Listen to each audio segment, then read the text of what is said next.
రుచివాగ్వత్రక్షరేణక్షరః. ఇది చెప్తారా?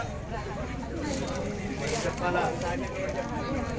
భూభృద్విట్కుధరోద్ధరోద్ధిత సురద్విచ్చిచ్చర భ్రాండను పృథ్వీద్రేడ్ధృతరోషధీర్కరుచివాగ్వత్రక్షరేణక్షరః అంటారా? ఇప్పుడు అనండి అన్న. భూభృద్ భిట్కు ధరోద్ధరోద్ధిత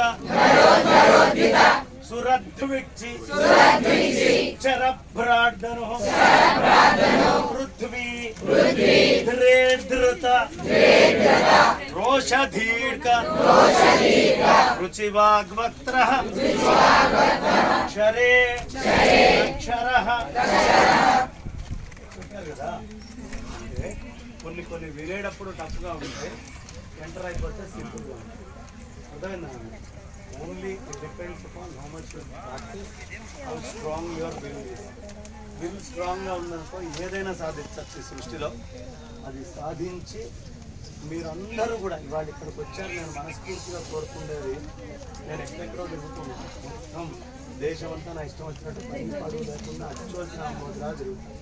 నేను ఎక్కడ తిరిగినా మీరందరూ పెద్ద పెద్ద పొజిషన్స్లో, ఒక ఐఏఎస్లు గాను, ఒక ఐపీఎస్లు గాను, ఒక మేనేజీరియల్ టాప్ దీంట్లోనో, ప్రొడక్షన్ స్కిల్స్లో టాప్ పీపుల్ గాను, గొప్ప ఉన్నత స్థాయిలో మీ అందరినీ చూడాలి అనే కోరికతో ఉన్నాను.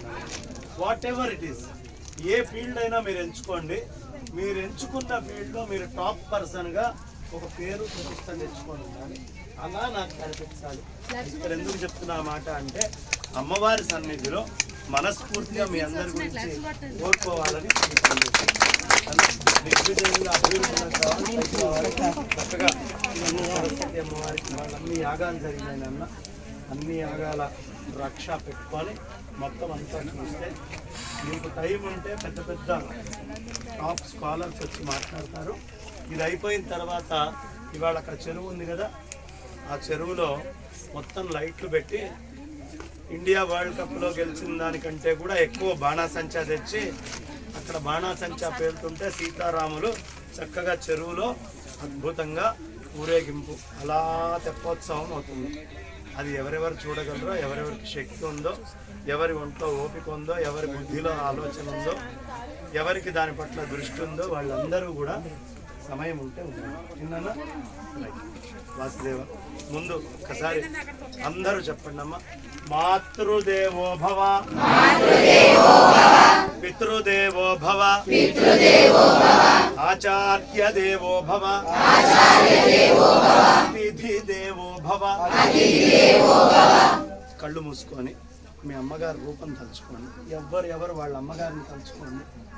ఇప్పుడు చెప్పండి పెద్దగా, మాతృదేవో భవ. ఆవిడ కాళ్ళకి దండం పెట్టినట్టు ఊహించుకోండి. మీ నాన్నగారులని మనస్సులో ఊహించుకొని వాళ్ళ పాద పద్మాలకి నమస్కరించినట్టుగా ఊహించుకోండి. లోపల పితృదేవో భవ. మూడోది, మీ గురువుల్ని తలుచుకోండి. మీకు చక్కటి మంచి విషయాలు చెప్పి బోధించేటటువంటి పెద్దల్ని తలుచుకోండి. మనస్ఫూర్తిగా వాళ్ళని ఒక్కసారి దృష్టిలో పెట్టుకొని వాళ్ళ పాదాలకి నమస్కారం చేసినట్టుగా ఊహించుకొని, ఆచార్య దేవో భవ. మనల్ని ఏమీ అడగకుండా ఉన్నట్టుండి వచ్చి బాబు ధర్మమనో ఇంకోటనో మనకు గుర్తు చేసేవాళ్ళు ఉంటారే, మంచి చేయండి అని ధర్మాన్ని చెప్పేవాళ్ళు ఉంటారే, అలా మనతోటి బలవంతంగా ధర్మాన్ని ఆచరింపజేసేవాడు మనకి చెప్పకుండా వచ్చి ఉన్నట్టుండి స్తోత్రం చెప్పేవాడు. కాబట్టి ఆ భగవంతుణ్ణి తలుచుకునేట్టు చేసేటటువంటి వాళ్ళు, మనతోటి మంచి పనులు చేయించేటువంటి అతిథులు, మీ ఇంటికి వచ్చేవాళ్ళు, ఉన్నట్టుండి మీతోటి మంచి మాటలు చెప్పించిన వాళ్ళు ఎవరెవరైతే ఈ క్షణం కాదు ముందు మీ జీవితంలో ఉన్నారో పెద్దవాళ్ళు, అనుకోకుండా మంచి మాటలు చెప్పేవాళ్ళు, వాళ్ళని ఒక్కసారి నమస్కారం చేసుకోండి. అతిథి దేవో భవ. అందరు చక్కగా నమస్కారం చేసుకోండి. మీకోసం లైట్ వచ్చేసింది.